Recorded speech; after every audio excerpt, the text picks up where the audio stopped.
Ada yang bilang sebagian mayoritas umat Islam itu banyak yang miskin dan melarat, bahkan di negara-negara seperti Indonesia dan juga sebagian Timur Tengah, Afrika, banyak yang miskin dan melarat. Kenapa ya? Tapi kenapa non-muslim dan di negara-negara non-muslim seperti Eropa dan Amerika itu mereka kaya, negara-negara mereka maju? Kenapa? Allah kan penguasa. Kenapa Allah tidak adil? Ada yang bilang begitu. Tolak ukur kaya dan miskin itu bukan soal Islam atau bukan Islamnya, tapi bagaimana effort kita terhadap dunia, terhadap bagaimana kita mengejar kesuksesan itu secara real, secara nyata, begitu.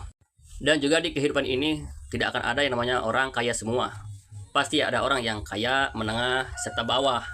Itu sudah hukum alam yang Allah ciptakan, konsep yang Allah ciptakan. Karena kalau semua orang kaya itu tidak akan kondusif. Dan ketiga golongan tadi itu sama mulianya dan juga sama saling membutuhkan, saling melengkapi. Dan misalkan kalau dari 100% ya, Allah menciptakan 30%, hanya 30% orang kaya. Nah, yang 30% ini ya bagi mereka yang punya effort yang lebih gitu. Mereka yang benar-benar memperjuangkan untuk mencapai kesuksesan itu. Cuman posisi Islam ini menilai bagi orang-orang yang mengejar yang sukses ya, betul-betul mengejar kesuksesan yang diawali dengan doa dan juga rasa syukur dan juga menerapkan aturan Islam seperti bayar zakat, sodako dan lain-lain, itu akan berkah, akan membawa berkah dan keselamatan dunia sampai akhirat.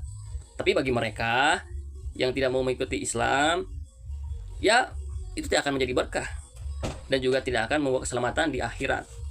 Begitu, itu dalam konsep pandangan Islam.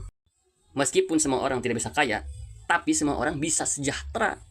Nah, khusus kesejahteraan ini Allah titipkan kepada penguasa. Hei penguasa, saya titipkan nih kedudukan tahta kepemimpinan, amanah untuk mensejahterakan masyarakat. Makanya pemerintah itu tidak wajib membuat masyarakat kaya, tapi wajib membuat masyarakat sejahtera. Artinya masyarakat yang bawah itu dijamin kesehatannya, sandang pangan papannya, begitu. Dan kalau orang sudah sejahtera dan mensyukuri, itu lebih dari kaya, diberi kesehatan dan lain-lain, kebahagiaan. Kebahagiaan itu tidak dicapai hanya dengan kekayaan. Banyak orang yang kaya yang bunuh diri, yang bercerai, banyak. Nah, cuman yang jadi problemnya, pemimpin-pemimpin muslim itu sangat sedikit ya yang bisa mensejahterakan masyarakat yang adil. Banyak yang dolim, tapi tidak semua. Nah itu, kalau itu tergantung lagi ke masyarakatnya. Ingat, Allah tidak akan merubah suatu kaum kalau kaum itu tidak merubah. Artinya masyarakat dalam memilih pemimpin itu harus pandai-pandai. Kalau misalnya si pemimpin tersebut dalam melakukan politik tidak sehat ya, dalam mencalonkan secara melanggar agama, melanggar konstitusi, aturan secara tidak sehat, jangan dipilih. Atau lihat siapa yang mengusungnya, juga siapa di sekelilingnya. Kalau buruk jangan dipilih. Atau kalau misalnya masyarakat awam tidak tahu, ya ikuti ulama. Ulama yang bagaimana? Ulama yang tegas terhadap kemungkaran dan juga pandai dalam berpolitik, wawasan politiknya luas gitu. Nah itu yang diikuti, begitu.